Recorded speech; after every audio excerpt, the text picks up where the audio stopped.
21 বছর বয়স সীমা যে করা, মানে রাজনীতিতে আসার জন্য বা এমপি নির্বাচন করার জন্য, বা এই প্রস্তাব যে করা, এটাও আসলে একটা বিশেষ গ্রুপের পরামর্শেই এটা করা হচ্ছে কিনা? তা আমি এই প্রস্তাবটা কিন্তু আমাদের সুপারিশমালায় নেই।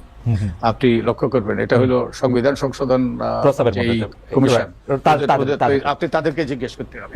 আর আমি একটা কথা সুস্পষ্ট করতে চাই, আমরা যে সুপারিশমালাগুলো প্রস্তুত করেছি এতে কারো কোনো প্রভাব ছিল না। আমরা সম্পূর্ণ স্বাধীনভাবে আমাদের বিবেক বুদ্ধি বিবেচনা খরচ করে এবং ব্যাপক জনগোষ্ঠীর সাথে আলাপ আলোচনা করে তাদের মতামতের ভিত্তিতে আমরা এগুলো প্রমাণ করেছি। সরকারের কিংবা কারোই কোনো রকম প্রভাব ছিল না, আমি এটা সুস্পষ্টভাবে বলতে চাই। এবং আমি আরো বলতে চাই, আমি একজন বয়োজ্যেষ্ঠ মানুষ, আমি জীবনে বহু কিছু করেছি। আপনি যেই দেশে আছেন সেই দেশেও আমি শিক্ষকতা করেছেন লম্বা সময়, আমি নেসাতে কাজ করেছি, আমি আরো বহু কিছু করেছি। কিন্তু এই কাজটা ছিল, এই কমিশনের প্রধান হওয়া, এটা ছিল আমার জীবনের সবচেয়ে বড় অ্যাসাইনমেন্ট। এবং এই অ্যাসাইনমেন্টটা, কারণ এটা খুব কম লোকের জীবনে ভাগ্য জুটে যে একটা জাতির নির্বাচন ব্যবস্থাকে পরিচালিত করা, একটা গণতান্ত্রিক ব্যবস্থাকে কার্যকর করা। এটা আমি তো মনে করি, এবং আমার কমিশনের সদস্যরাও, এটা তাদের জন্য একটা অভূতপূর্ব সুযোগ জীবনে, একটা বিরাট। তো আমরা সেইভাবেই এগুলো প্রণয়ন করার চেষ্টা করেছি, এবং আমাদের ভবিষ্যৎ বংশধরদের কথা চিন্তা করে, যারা আমাদের যারা আত্মত্যাগ করেছে, যারা চরম আত্মহত্যা করেছে, তাদের রক্ত যেন বৃথা না যায়, সেই জন্যই আমরা করেছি। কারো স্বার্থ নয়, কারো জন্য বিশেষ বিবেচনা নয়। ডেফিনেটলি আমি আপনাকে মানে চিনি বা ফলো করি, সেটা প্রায় 30 বছর ধরে। আমি দেখেছি যে আপনারা কত ভাবে রাজনৈতিক দলগুলোকে, আজকের বিএনপি, গতকালের আওয়ামী লীগ, তাদেরকে কত ভাবে কত কিছু আপনারা সাজেশন দিতে চেয়েছেন, সুপারিশ করেছেন, এবং কোনো একটা কথা শোনানো কত কঠিন, এটা মানে এটা আমি আপনার সাথে একদম একমত। আমি আরেকটা সুপারিশের প্রসঙ্গে আসি, জনাব বদিউল আলম মজুমদার, যে দলের সদস্যদের চাঁদা ন্যূনতম 100 টাকা এবং কোন ব্যক্তির কাছ থেকে অনুদান হিসাবে সর্বোচ্চ 50 লাখ টাকা নেওয়ার বিধান করা। এই যে সর্বোচ্চ 50 লাখ টাকা নেওয়ার বিধান করা বা সর্বনিম্ন 100 টাকা চাঁদার এটা বেঁধে দেওয়া, এইটা বিবেচনা করতে গিয়ে আপনাদের আসলে কি বিষয় আপনারা? আমাদের বিবেচনা হলো দলটা যাতে কারো যেন কুক্ষিগত না হয়, এবং দলটাতে যেন আর্থিক স্বচ্ছতা নিশ্চিত হয়। এখন তো আমাদের রাজনীতিতে সবচেয়ে বড় সমস্যা হলো মনোনয়ন বাণিজ্য। কত টাকা, এটা অদৃশ্য ব্যয়, আমরা কেউ জানি না কত টাকা ব্যয় হয়, কত টাকার লেনদেন হয়। এবং এই জন্যই কিন্তু আমাদের সংসদ এবং ব্যবসায়ীদের করায়ত্ত। এই জন্যই আমাদের সংসদ সদস্যদের বিরুদ্ধে এত অভিযোগ। তো আমরা যে রাজনৈতিক দলগুলো গণতান্ত্রিক হইতে হবে, একই সাথে আর্থিকভাবে স্বচ্ছ হইতে হবে। তো এবং এটা 50 লাখ টাকা হইতে পারে, এটা 30 লাখ টাকা হইতে পারে, কিংবা আরো বেশি হইতে পারে। কিন্তু দলটা যেন কারো কুক্ষিগত না হয়, এবং একই সাথে যেই অর্থই লেনদেন হয় এটা যেন ব্যাংকিং চ্যানেলে হয়, এবং এটা যেন স্বচ্ছতার ভিত্তিতে ব্যয় হয়, এবং এগুলো যেন তারা অডিটেড হিসাব নির্বাচন কমিশনে জমা দেয়, এবং এগুলো যেন নির্বাচন কমিশনের নিরীক্ষণের সুযোগ হয়। তো একটা আমি বারবার করে বলছি, একটা দল যদি গণতান্ত্রিক না হয়, দল যদি স্বচ্ছ না হয়, দল যদি দায়বদ্ধ না হয়, এবং দল যদি সিন্ডিকেটের মতো আচরণ করে, যেটা অতীতে করেছে, তাহলে কিন্তু আমাদের যে অতীতের যে ইতিহাসের পুনরাবৃত্তি ঘটবে, আমরা কেউ চাই না। এইটা কি আপনি চান যে শুধু মানে নিরীক্ষা বিভাগে এটা নিরীক্ষা করতে পারুক, নাকি পাবলিক ডকুমেন্ট হিসেবে এটা থেকে যাক, যে আমি ও ওয়েবসাইটে দেখতে পাবো যে কে 50 লাখ টাকা চাঁদা বিএনপি বা জামাতকে বা আওয়ামী লীগকে দিল? আপনার এবং আপনার দর্শকদের জন্য আমি একটা তথ্য দিতে চাই। এই নির্বাচন কমিশনের রাজনৈতিক দলের হিসাব নিকাশ, অডিটেড হিসাব নিকাশ জমা দিতে হয় নির্বাচন কমিশনে।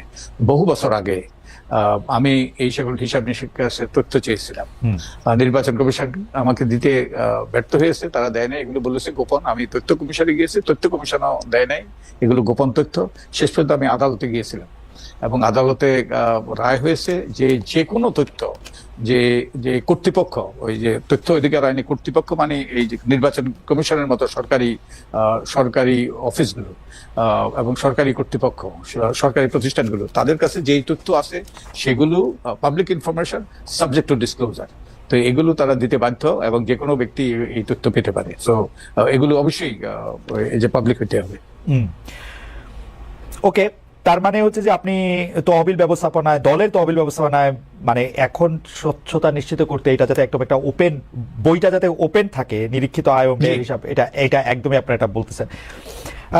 ইন্টারেস্টিং, আপনারা সুপারিশ করতেছেন যে দলের সংসদ নির্বাচনে দলীয় মনোনয়নের জন্য দলের 3 বছরের সদস্য পদ থাকা বাধ্যতামূলক করা। এখন যদি বৈষম্য বিরোধী ছাত্র আন্দোলন আগামীকাল অথবা আমি আগামীকাল কোনো রাজনৈতিক দল প্রতিষ্ঠা করি, তাহলে আমাদের ক্ষেত্রে কি হবে? যাদের দল 3 বছর ছিল না, অবশ্যই তাদের তো আর ওই 3 বছরের বাধ্যবাধকতা প্রযোজ্য হবে না। যারা নতুন দল তারা সেই বাধ্যবাধকতার আওতায় আসবে না, নতুন দল বাধ্যবাধকতা আসবে না। আপনারা একদম স্পেসিফিকলি বলতেছেন যে দলের লেজুর ভিত্তিক ছাত্র, শিক্ষক, শ্রমিক সংগঠন, ভাতৃপুত্রী বা যে কোনো নামেই হোক না কেন না থাকার বিধান করা, এবং এটার আরেকটা আছে যে যে কোনো নামেই হোক না কেন বিদেশে শাখা না থাকার বিধান করা।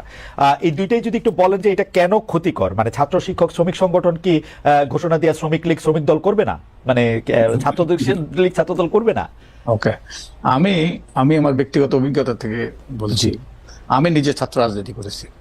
আমি 69-এর গণ আন্দোলনের সময় আমার সামান্য একটি ভূমিকা ছিল। আমি তখনকার ইকবাল হল, এখনকার জরুল হলে আমি সাধারণ সম্পাদক ছিলাম। 69-এর গণ আন্দোলন পরিচালিত হয়েছে সেই হল থেকে। তা আমার বাস্তব অভিজ্ঞতা আছে। সেই সময় এক ধরনের ছাত্র রাজনীতি ছিল এবং আমি ব্যক্তিগতভাবে সেই ছাত্র রাজনীতির পক্ষে। কিন্তু লেজুর ভিত্তিক ছাত্র রাজনীতি, এটা ছাত্র রাজনীতি নয়, এটা হলো ছাত্রদেরকে ব্যবহারের রাজনীতি, ছাত্রদেরকে লাঠিয়াল হিসেবে ব্যবহারের রাজনীতি। এবং এই জন্যই এই যে বিশ্ববিদ্যালয় সম্পর্কে বা পাবলিক বিশ্ববিদ্যালয় সম্পর্কে যে সকল অভিযোগ, আমরা এগুলোকে সন্ত্রাসের আখড়ায় পরিণত করেছি। এবং এটা আমাদের এই শিক্ষার মান, শিক্ষকদের রাজনীতি, ছাত্রদের রাজনীতি, এগুলো শিক্ষার মানে ধস নামার একটা বিরাট ভূমিকা পালন করেছে। এই ধরেন আপনি যে দেশে আছেন সেই দেশের সেই সব এই যে টেকনোলজি কোম্পানি, এগুলো আমাদের প্রতিবেশী দেশের আইআইটি পড়া। আমাদের একটা আইআইটি আছে, আমাদের এরকম কোন একটা প্রতিষ্ঠান আছে? কোন একটা প্রতিষ্ঠান নাই। কারণ আমরা এই প্রতিষ্ঠানগুলোকে ধ্বংস করেছি আমাদের দলীয় স্বার্থে, ব্যক্তি স্বার্থে, এবং যার ফলে আমাদের সেই রকম শিক্ষা প্রতিষ্ঠান গড়ে উঠতে পারে নাই। এবং তাই যে ছাত্রের কাজ হলো, প্রত্যেকের দায়িত্ব থাকে। ছাত্রদের দায়িত্ব হলো লেখাপড়া করা, ভবিষ্যতের জন্য প্রস্তুত হওয়া। এবং হ্যাঁ, দেশের ক্রান্তি লগ্নে তারাও নাগরিক হিসেবে তারাও তাদের ভূমিকা পালন করবে। কিন্তু ছাত্রদের মূল দায়িত্ব, কর্তব্য হলো তাদের যে সর্বোচ্চ বিকাশ, মেধা, সৃজনশীলতা, নেতৃত্ব, সবকিছু সর্বোচ্চ বিকাশ।